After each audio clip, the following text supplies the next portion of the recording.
కానీ ఇప్పుడు ప్రపంచ దేశాలన్నీ కూడా అబ్రాహాం అంటే ఎవరో అందరికీ తెలుసు. పాతంలో ఉన్న వారికి, నరకంలో ఉన్న వారికి, భూమి మీద ఉన్న వారికి అందరికి కూడా అబ్రాహాం అంటే ఎవరో. అందుకే ధనవంతుడు తండ్రివైన అబ్రాహామా నరకంలో ఏం చేస్తున్నాడు? అబ్రాహాంని పిలుస్తున్నాడు ఒక నీటి బొట్టు చుక్క కొరకు. ఈ వేదన నేను పెడలేకపోతున్నాను. నాకు 5 సహోదరులు ఉన్నారు, వారి ప్రదేశాలకు రాకుండా ఉండునట్లుగా నేను వెళ్ళి వారికి చెప్తానయ్యా. ఎందుకని ఆ మాట అన్నాడు ధనవంతుడు? భూమి మీద నా ప్రాణమా తినుము తాగుము సుఖించుము. ఇక్కడ దేవుని మాట విన్నాడా? దేవునికి లోపడ్డా? దేవుని తట్టు తిరిగాడా? నామకార్థంగా జీవించాడు, తిన్నాడు, తాగాడు, తిరిగాడు. హల్లెలూయా. ఎక్కడికి వెళ్ళాడు? నరకానికి త్రోసివేయబడ్డాడు, నరకంలో త్రోసివేయబడ్డాడు. అక్కడ అంటున్నాడు, తండ్రివైన అబ్రాహామా ఈ వేదన నేను పడలేకపోతున్నాను, అనుభవించలేకపోతున్నాను.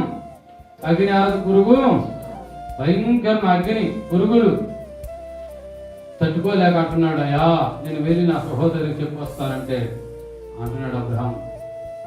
అక్కడ వారు అచ్చట వారు ఎక్కడికి ఇచ్చిన వారు రావడానికి ఏముంది? మధ్యలో మహా అగాధం ఉంది. ఒకవేళ నువ్వు వెళ్ళి చెప్పిన వారు నమ్ముతారా? 430 సంవత్సరాలు ఇశ్రాయేలు ప్రజలు ఐగుప్తులో ఫరో యొక్క చేతి కింద 430 సంవత్సరాల బానిసత్వం ఉన్నప్పుడు దేవుడు ప్రత్యక్షమై అబ్రాహాముతో మాట్లాడి బయటికి తీసుకొచ్చి ఎన్నో అద్భుతాలు చేస్తే నమ్మారా? అపనమ్మకం ఉంచారు. దేవుని కార్యాలు చూసి దేవుడు మేలు అనుభవించి దేవుని కృపను చూసి కూడా వాళ్ళు ఏం చేశారు? చివరికి దేవుని దూరమైన వారుగా ఉన్నారు. వారి శ్రమను, వారి మూలుగును, వారి నిట్టూర్పులను విని దేవుడు దిగొచ్చి గొర్రెలు కాస్తున్నటువంటి మోషే ద్వారా దేవుడు మాట్లాడి వాళ్ళు బయట తీసుకొస్తే ఎవరి మీద సురుగుతున్నారు? దేవుని మీద సురుగుతున్నారు, మోషే మీద సురుగుతున్నారు. సొనిగి వెనక భరోసా ముందు ఎర్ర సముద్రం. ఐగుప్తులో సమాధులు లేవా? మమ్మల్ని ఇక్కడ తీసుకొచ్చావు. ఐగుప్తులో సమాధులు లేవా? మమ్మల్ని చంపడానికి తీసుకొచ్చావా? అయ్యో, బండ నుంచి మధుర జలాలు కురిపించాడు, ఆకాశం నుంచి మన్నాను కురిపించాడు, మాంసం కావాలంటే పులిలు కురిపించాడు, నీళ్లు కావాలంటే బండతో మాట్లాడమన్నాడు. నీళ్లు మధురమైన జలాలు తాగి తీరా ఎర్ర సముద్రంకి వచ్చిన తర్వాత మాకు సమాధులు అక్కడ లేవా? మమ్మల్ని చంపడానికి తీసుకొచ్చామని ఎదురు తిరిగారు. దేవుడు చేసిన మేలు ఉపకారము అయినా కూడా దేవుడు మోషేతో అన్నాడు, మోషే ఈ మొక్కవేళ నేలపుచ్చుకున్నా, నువ్వు లేచి నీ కర్ర పుట్టుకు నీ చేయి చాపి ఎర్ర సముద్రం 2 పాయలుగా 6 నేల మీద నడిచినట్టుగా వెళ్ళిపోయారు. అది మర్చిపోయారు. హల్లెలూయా. ఆ మోషే అనేవాడు ఏమైపోయాడు? ఎక్కడికి వెళ్ళాడు మోషే? ప్రజలు కట్టడలు, నిబంధనలు, ఆజ్ఞ మర్చిపోయారు. దేవుని మాటకి విసుగుదల వచ్చింది వాళ్ళకి. మోషే 4 రాత్రులు పగలు కొన్ని ఆజ్ఞ కోసం దేవుని సన్నిధిలో ఉపవాసం వెళితే అహరోతో అంటున్నారు, మోషే అనేవాడు ఏమైపోయాడు? అద్భుతాలన్నీ, ఆ మాతికారులన్నీ మర్చిపోయారు. ఐగుప్తుల్లో 10 రకాల తెగుళ్ళు వచ్చినాయి. వీరికి ఏ తెగులు కూడా, గోశాలలో ఏ తెగులు కూడా రాలేదండి. ఇచ్చిందా? దేవుని స్తోత్రం. ఐగుప్తుల్లో 100 రకాల తెగులు, 10 రకాల తెగులు వస్తే తన ప్రజలకి గోశాలలో ఏ తెగులు కూడా దేవుడు అంటే అది మర్చిపోయారు. వాళ్ళు మన్నాను కురిపించాడు, మాంసాన్ని ఇచ్చాడు, పులిని కురిపించాడు, అన్ని ఇచ్చిన వారు కొనిగి దేవుని రాజ్యానికి దూరమైపోయారు. కానీ ఎక్కడ దేవుని స్తుతించినట్టుగా, ఆరాధించినట్టుగా, దేవుని మాట విన్నట్టుగా ఎక్కడ కనపడలేదు. మోషేతో అంటున్నాడు, నిన్ను గొప్ప జనముగా చేసి నిన్ను ఆశీర్వదించి నీ నామమును నీ పేరును గొప్ప చేస్తాను. ముందు అబ్రాహాం అంటే ఎవరికి? ఈరోజు అందరికీ తెలుసు అబ్రాహాం. ఆయన అంటున్నాడు ధనవంతుడు, తండ్రి అయిన అబ్రామా, నాకు 5 సహోదరులు ఉన్నారు, వారి ఎద్దరికి నేను చెప్తానంటే నువ్వు చెప్పిన వారి మాట కింద మోసే ప్రవక్తలు ఉన్నారు, అక్కడ సువార్త జరుగుతుంది, వింటే వాళ్ళు వస్తారు. నువ్వు పోయిన వాళ్ళు నమ్ముతారా? సొచ్చుడు పెట్టుకుంటే దైవని బోధమని గెలుగుతారు, ఇంకా నమ్మరు. కింద మోసే ప్రవక్తలు ఉన్నారు, సభలు జరుగుతున్నాయి, మీటింగ్ జరుగుతున్నాయి, సువార్త సభలు జరుగుతున్నాయి, కరపత్రాలు అందించబడుతున్నాయి, దేవుని సువార్త జరుగుతుంది. దీన్ని నమ్మిన వాడు రక్షించబడతాడు, వినడానికి శిక్ష అన్నాడు. నేను గొప్ప జనముగా చేయదు, నీవు ఆశీర్వాదకరముగా అనేక ప్రజలకు నువ్వు ఆశీర్వాదకరంగా ఉంటావు. దేవుని నమ్మితే, దేవుని మాట వింటే, దేవుని లోపడితే నీవే అనేక ఆశీర్వాదకరంగా ఉంటావని దేవుడు సెలవిస్తున్నాడు. నిన్ను ఆశీర్వదించే వారిని చూసారా? నీ నోటికి ఎంత గొప్ప చూపించాడు, ఎంత పవరించాడు. నువ్వు ఎవరినైతే ఆశీర్వదిస్తావో వారిని నేనేం చేస్తాను? ఆశీర్వదిస్తాను. నిన్ను ఎవరైతే సూచిస్తారో వారిని నేనేం చేస్తాను? శిక్షిస్తాను. అబ్రహాము దేవుడు ఆశీర్వాదం ఇచ్చాడు, శాపం కూడా. నువ్వు ఎవరిని ఆశీర్వదిస్తే వారు ఆశీర్వించబడతారు, నిన్ను ఎవరు దూషిస్తారో వారు దూషించబడతారు. నీ నామము నీ పేరు గొప్ప చేస్తారు. ఇంకొకటి, భూమి యొక్క సమస్త వంశావళులందరూ కూడా నీ ద్వారా ఆశీర్వించబడతారు. గట్టిగా చదువు ఏమైపడతామా? దేవుని మాట వింటే, దేవునికి లోపడితే నీ ద్వారా భూమి మీద సమస్త జనులందరూ నీ ద్వారా ఆశ్రయించబడతారు. అంత కృప దేవుడు అబ్రాహాముకి ఇచ్చాడు. నువ్వు కూడా అబ్రాహాములాగా లోపడి దేవుని మాట వింటే ఆ కృపను కూడా దేవుడు నీకు అనుగ్రహిస్తాడు. హల్లెలూయా, హల్లెలూయా. భూమి మీద ఉన్న సమస్త వంశావళులు, సమస్త ప్రజలు నీ ద్వారా నేను ఆశీర్వదిస్తాను. ప్రజలు నేనేం చేస్తాను?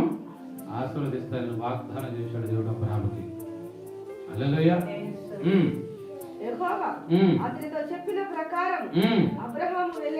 అబ్రహాము దేవుడు చెప్పాడు, వెళ్ళమన్న చోటికి వెళ్ళాడు, దీవించబడ్డాడు. హల్లెలూయా. మొదటి దినవృత్తాంతుల గ్రంథము 17వ అధ్యాయం 8వ వచనం చదవండి.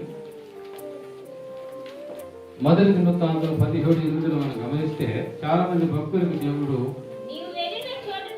నీవు వెళ్ళిన చోటునెల్లా నీకు తోడుగా ఉండి, చూసారు ఇక్కడ దావీదుతో దేవుడు మాట్లాడుతున్నాడు, అబ్రాహాముతో దేవుడు మాట్లాడాడు, అబ్రాహామును దేవుడు ఆశీర్వదించాడు.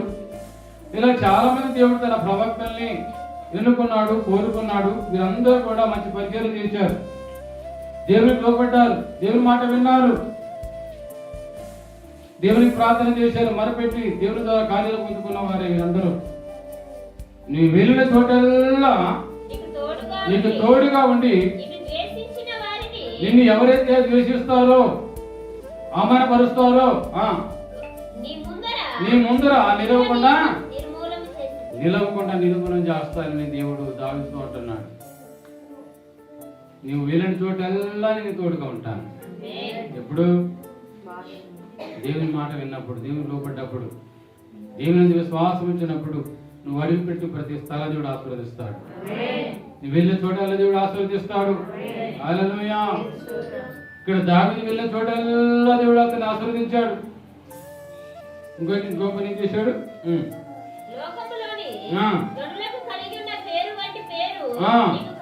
లోకములో చాలా మంది గనులు ఉన్నారు, కానీ అటువంటి అంతకంటే ఎక్కువ ఘనత నీకు ఇస్తాను, అంతకంటే మంచి పేరు నీకు ఇస్తాను. దేవుడు దావీదుతో ప్రమాణం నిబంధన చేస్తున్నాడు. అబ్రాహాము నిబంధన చేశాడు, దావీదుతో కూడా నిబంధన చేస్తున్నాడు. లోకములో గెలులకు ఉన్నటువంటి పేరు నీకు నేను ఏం చేస్తాను? చదువు. లోకంలో ఘనులున్నారు, గొప్పవారు ఉన్నారు, జ్ఞానులు ఉన్నారు, పాండిత్య గల ఉన్నారు. వారందరికంటే ఘనత నీకు నేను కలగజేస్తాను. ఆమేన్.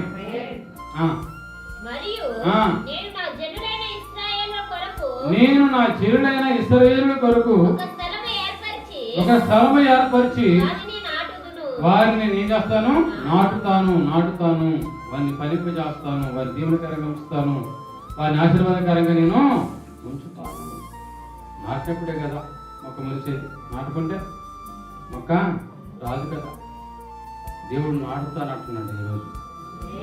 హల్లెలూయా. ఫలించే కొమ్మలుగా, ఆశీర్వాదకరంగా, దీవెనకరంగా, అనేకులకు మేలుకరంగా, అనేకులకు ఆశీర్వాదకరంగా దేవుడిని ఉంచబోతున్నాడు. నువ్వు వెళ్ళిన చోటల్లా దేవుడిని తోడుకుండా పోతున్నాడు. హల్లెలూయా. దేవుని వాక్యంలో నిన్ను నాటుతాడు దేవుడు. హల్లెలూయా. ప్రార్థనలను నాటుతాడు దేవుడు. పరిచయలు నాటుతాడు దేవుడు నిన్ను. హల్లెలూయా. కనుక మనం చేయవలసింది ఏంటంటే దేవుని మాట మనము వినాలి. దేవుని చిత్తాన్ని మనం జరిగించాలి. మన స్వబుద్ధి కాదు, మన జ్ఞానం కాదు, మన స్వాత్మ కాదు. ప్రభా నీ సన్నిధి నాతో ఉండాలి, నీ మహిమ నాతో, నీ ప్రభువు నాతో ఉండాలి. అందుకే దావీదు అంటాడు, నీ పరిశుద్ధాత్మని ఎద్దు నుంచి తీసివేయకయ్యా, నీ సన్నిధి నుంచి నన్ను వేసివేయకయ్యా. మనం కూడా అలాగా ఎప్పుడైతే ప్రార్థన చేస్తామో మన ద్వారా దేవుడు అనేకను ఆశీర్వదిస్తాడు. అబ్రాహాముకి భూమి మీదన్న సమస్త జనులు నీ ద్వారా నేను చేస్తాను, ఆశీర్వదిస్తానని చెప్పిన దేవుడు యాకోబు కూడా అదే ప్రమాణం చేశాడు. నీ ద్వారా భూమి మీద సమస్త జనులందరూ ఆశ్రయించబడతారని యాకోబు కూడా అదే మాట చెప్పాడు.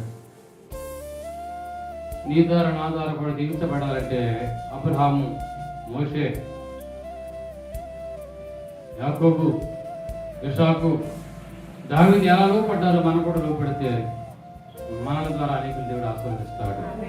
హల్లెలూయా. ఇంకొక మాట కూడా చదవండి, చక్కటి మాట. ఇర్మీయా గ్రంథంలో 30:16 కూడా చదవండి. 30:16 ఇర్మీయా గ్రంథము. నిన్ను మింగు వారందరూ మింగివేయబడుదురు, నిన్ను బాధించే వారందరూ ఎవడను తప్పకుండా చెరలోనికి. ఇర్మీయాతో చెప్తున్నాడు దేవుడు. అబ్రాహాముతో అదే మాట చెప్పాడు, దావీదుతో అదే మాట చెప్పాడు. ఇర్మీయాతో ఏం చెప్తున్నాడంటే నిన్ను మింగు వారిని మింగివేయబడతారు. నిన్ను ఎవరైతే బాధిస్తారో ఎవడను అమ్మా తప్పకుండా చెరలోనికి పోతారు.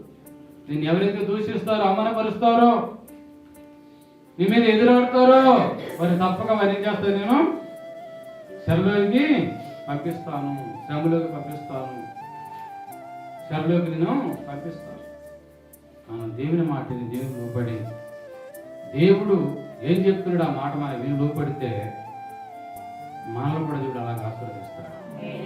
నిన్ను ఎవరు దూషిస్తారో వాళ్ళని దూషించేవాడిగా ఉంచుతాడు. నిన్ను ఎవరు శపిస్తారో వాళ్ళే శపించబడిన వారిగా ఉంటారు. వాళ్ళని చెరలోకి దేవుడు పంపిస్తాడు.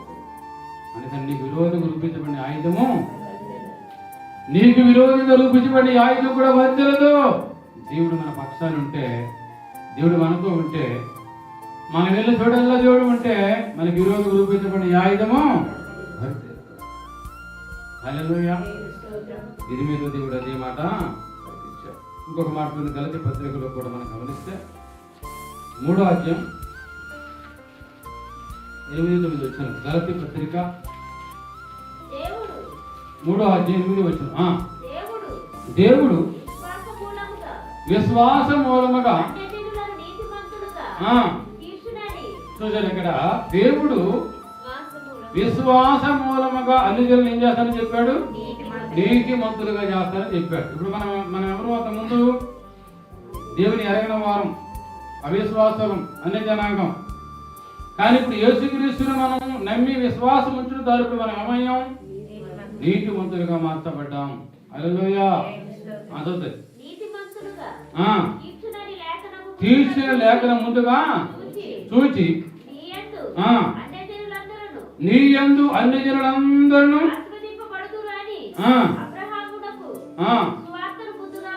చూసారండి. నీ ద్వారా చెప్పాడు ఆది కాండంలో, నీ ద్వారా భూమి మీద ఉన్న సకల వంశం వారు జాతుల వారు ఆశీర్వదించబడతారు. ముందుగానే దేవుడు సువార్త అబ్రహాము ముందుగానే చెప్పాడు. దేవుని స్వాతంత్రం కాక ఆది కాండం చెప్పలేదా? గలతీలో అపోస్తలుడు పౌలు గలతీ సంఘానికి అదే చెప్తున్నాడు. విశ్వాస సంబంధులే దేవుని కుమారుడు అబ్రహాము సంతానం. నీ ద్వారా అన్ని జనంగా జీవిస్తారని దేవుడు చెప్పాడు. ఆది కాండంలో చెప్పాడు ఆ మాట. గలతీ 11 పౌలు ద్వారా గలతీ సంఘానికి చెప్తున్నాడు. విశ్వాస సంబంధులే ఏంటట? నీతిమంతులు. కాబట్టి విశ్వాస సంబంధులే విశ్వాసము గల అబ్రహాముతో కూడా ఆశీర్వదింప. అబ్రహాము ద్వారా అబ్రహాము ఏ విశ్వాసం ఉంచాడో, ఏ నమ్మకం ఉంచాడో అదే నమ్మక విశ్వాసం నీలో ఉంటే నీ ద్వారా కూడా ప్రజలు దేవుడు ఆశీర్వదిస్తాడు. కుటుంబాలు ఆశీర్వదిస్తాడు, నీ బంధువులు ఆశీర్వదిస్తాడు, నీ విలువ పొరుగురు కూడా దేవుడు ఆశీర్వదిస్తాడు, నీ సంతానం దేవుడు ఆశీర్వదిస్తాడు. హల్లెలూయా. అబ్రహాము ముందుగానే దేవుడు లేఖన ప్రకారం ముందుగానే చెప్పాడు. ఆ ప్రకారం దేవుడు అతన్ని అన్ని విషయాలు దేవుడు అతన్ని ఆశీర్వదించాడు. ఈరోజు నిన్ను నన్ను ఆశీర్వదించాలంటే, నీ నామాన్ని గొప్ప చేయాలంటే, నీ ద్వారా అనేక మంది దీవించబడాలంటే, అబ్రహాము నమ్మిన దేవుణ్ణి, అబ్రహాము ఇచ్చిన విశ్వాసాన్ని మనం కూడా పెంచినట్లయితే దేవుడు మనకు కూడా ఏం చేస్తాడు? ఆశీర్వదిస్తాడు. నిన్ను ద్వేషించే వారిని నేను ద్వేషిస్తాను. నీ మీద ఎవరైతే పగబడతారో, ఎవరైతే మింగాలకు చూస్తారో వాళ్ళని ఏం చేస్తాను? చెరలోకి అప్పగించబడతారు. దేవుడు అంత ధైర్యం, అంత కృప, కనికరం దేవుడి మీద చూపిస్తున్నాడు. హల్లెలూయా. ఎప్పుడంటే మనము దేవుని మీద విశ్వాసం ఉంచినప్పుడు, దేవుని నమ్మినప్పుడు, దేవుని మీద మనం ఆధారపడ్డప్పుడు, నీ ద్వారా నా ద్వారా భూమి యొక్క సమస్త ప్రజల్ని, మనుషుల్ని, సకల జాతులను కూడా దేవుడు ఆశీర్వదించబోతున్నాడు. అట్టి కృప దేవుడు మనకు అనుగ్రహించాడు, అట్టి ఘనత దేవుడు మనకు అనుగ్రహించాడు. దీనివల్ల నమ్మిక ద్వారా, విశ్వాసం ద్వారా అన్ని జనులందరూ ఏం చేశాడు? అబ్రహాము విశ్వాసం ఉంచడం ద్వారా అన్ని జనులందరూ కూడా విశ్వాసం ఉంచడం ద్వారా వాళ్ళు కూడా దేవుడు, మనం కూడా ఒకప్పుడు అన్ని జనాంగమే, ఏ నీతి యథార్థ లేని వారమే, ఏ కనికరం లేని వారమే. కానీ యేసుక్రీస్తును నా కోసం, నా పాపాల కోసం చనిపోయి తిరిగి లేచాడని ఒప్పుకున్నావు కనుక నువ్వేమైపోయావు? రక్షించబడ్డావు, దేవుని నీతిగా మార్చబడ్డావు. హల్లెలూయా. దేవుని నీతిగా మార్చబడ్డావు. మన నీతి కాదు, మన శక్తి కాదు, మన సభ్యుది కాదు, మన జ్ఞానం కాదు, మన స్వాత్మ కాదు. కానీ మనం నీతిమంతులుగా ఎలా తీర్చబడ్డామంటే యేసుక్రీస్తు మీద విశ్వాసం ఉంచడం ద్వారా మనం నీతిమంతులుగా తీర్చబడ్డాం. ఒకప్పుడు ఏ నీతి లేదు, ఏ బలం, ఏ శక్తి లేదు. ఈరోజు నేను దేవుడు ఆశీర్వదించాడు, నీ కుటుంబాన్ని ఆశీర్వదించాడు. నీ ద్వారా అన్ని జనంగా కూడా దేవుడు ఆశీర్వదిస్తాడు. నీ నోటి మాటలు ఉంచి, తన వాక్కులు ఉంచి ప్రజలను ఆశీర్వదిస్తాడు దేవుడు. హల్లెలూయా. కనుక దేవుడు అబ్రహాము లేచి వెళ్ళము అన్నాడు. లేచి వెళ్ళాడు. ఎక్కడికి వెళ్ళదు తెలియదు, వెళ్ళాడు. దేవుడు అతన్ని బహుగా ఎంతగా ఐగుప్తును విడిచి ఎప్పుడైతే దేవుడు చూపించిన నెగేవు దక్షిణ పాలాస్తికి వెళ్ళిపోయాడో, బంగారం, వెండి, పశువులు వెళ్ళిన ధనవంతుడిగా మార్చబడ్డాడు. అంతేకాదు అతను వెళ్ళిన చోటల్లా ఒక బలిపీఠం కట్టుకొని అక్కడ ప్రార్థన చేశాడు, ప్రార్థన ఆరంభం చేశాడు. హల్లెలూయా, హల్లెలూయా. దావీదు వెళ్ళే చోటల్లా దేవుడు అతను తోడుగా ఉన్నాడు. ఇర్మీయాకి దేవుడు తోడుగా ఉన్నాడు. ఈరోజు మనం కూడా తోడుగా ఉండాలి అంటే మనం కూడా విశ్వాసము, నమ్మకం, దేవుని మీద ఆధారపడే వారికి మనం ఉంటే మన ద్వారా దేవుడు అనేకల్ని ఆశీర్వదిస్తాడు. మన కుటుంబాల ద్వారా దేవుడు అనేకల్ని ఆశీర్వదిస్తాడు. అలా నిన్ను వర్ధలు చేస్తాడు దేవుడు. నువ్వు పైవాడుగా ఉంటావు కానీ కింది వాడుగా నువ్వు ఇచ్చేవాడుగా ఉంటావు. నీ చెయ్యి పైగానే ఉంటుంది. ఈ దేవుడు అనే యెహోవా మాటను శ్రద్ధగా వినలా ఈ దీవులను నీ మీదకి వచ్చి నీకు ప్రాప్తిస్తాయి. బయటికి వెళ్ళా దీవించబడతాం, లోపలికి వెళ్ళా దీవించబడతాం. ఎన్ని దేవుడు ఇచ్చాడో నిర్గమక ద్వితీయోపదేశకాండం 8వ అధ్యాయంలో చూస్తే ఒకటి నుంచి మనం 10 రోజులు చూస్తే అన్ని దీవెనలే, అన్ని ఆశీర్వాదాలు ఇచ్చాడు దేవుడు. ఒక్క దేవుని మాట వింటే, మనం వింటే ఆ ద్వితీయోపదేశకాండం 28వ అధ్యాయం మొదటి వచనం నుంచి 15 వచనాలు అన్నీ కూడా 14 వచనాలు ఉంటాయి. అందులో అవన్నీ ఆశీర్వాదాలు, కింద నుంచి అన్ని మరి శాపాలు ఉంటాయి. ఈ దేవుడని యెహోవా మాటలు శ్రద్ధగా ఉంటే ఈ దేవుడన్నీ వచ్చి మీదకి వచ్చి నీకు సంప్రాప్తిస్తాయి. నీ గంప, నీ పిండి పిసుకు, నీ తొట్టి అన్ని కూడా, నీ గొర్రె మందులు, మేక మందులు, దుక్కిటెద్దులు అన్ని కూడా దీవించబడతాయని చెప్పాడు. మనకు చేయవలసిందంటే దేవుని మాట ఆశీర్వదిస్తాడు, గొప్పగా ఆశీర్వదిస్తాడు. ఇస్సాకుని ఎలా ఆశీర్వదించాడు?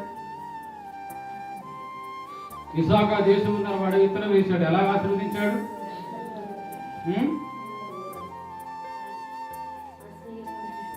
శత్రువులు ఫిలిష్తీయులు పడినంతగా దేవుడు ఆశీర్వదించాడు. దేవుడు నిన్ను ఆశీర్వదించడం మొదలు పెడితే నీ చుట్టుపక్కల ఉన్న వారు అసూయపడతారు, నీ శత్రువులు అసూయపడతారు. అంతగా దేవుడు ఆశీర్వదిస్తాడు. ఇస్సాకు విత్తనం వేసినప్పుడు నువ్వంత బలం పొందుకున్నాడు, మంచిదే.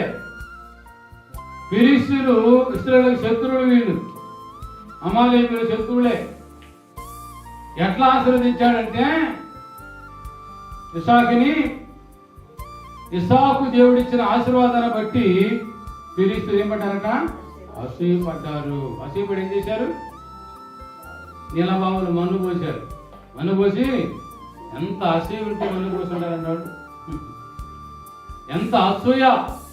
అంతకంతకు దేవుడు అబ్రాహాముని క్రమక్రమంగా దేవుడు ఆశీర్వదించడము, యోసేపుని క్రమక్రమంగా దేవుడు ఆశీర్వదించడం మొదలు పెట్టాడు. నన్ను ఆశీర్వదించాలంటే నీ శత్రువులు అసూయపడేలాగా ఆశీర్వదిస్తాడు దేవుడు. నూరంతరగా ఆశీర్వదిస్తాడు. నూరంతర కంటే గొప్ప మాట ఏంటంటే నీ శత్రువులు, నీ ఇంటి వారు, నీ పక్క వారు చూసి నిన్ను అసూయపడేలాగా దేవుడు. హల్లెలూయా! అంత గొప్ప దేవుడు మన దేవుడు యేసయ్య. అంత గొప్ప దేవుడు ఆయన. అంత గొప్ప దేవుడు నీతో ఉండాలి, నీలో పని చేయాలి అంటే అబ్రహాము లాగా, దావీదు లాగా, ఇర్మియా లాగా దేవుని మాట మనం విన్నప్పుడే జరుగుతాయి. దేవునికి లోపడినప్పుడే, దేవుని మాట విన్నప్పుడే, ఆ పని మనం చేసినప్పుడే.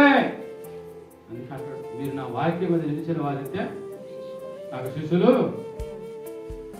అవడం గొప్పతనం కాదు. సత్యాన్ని గ్రహించాలి. సత్యాన్ని గ్రహిస్తే దాటిపోవు దేవుని వాక్యాన్ని దాటి వింటున్నావు కానీ ఆ సత్యాన్ని గ్రహించలేకపోతున్నాం. మనము గ్రహించలేకపోతున్నాం.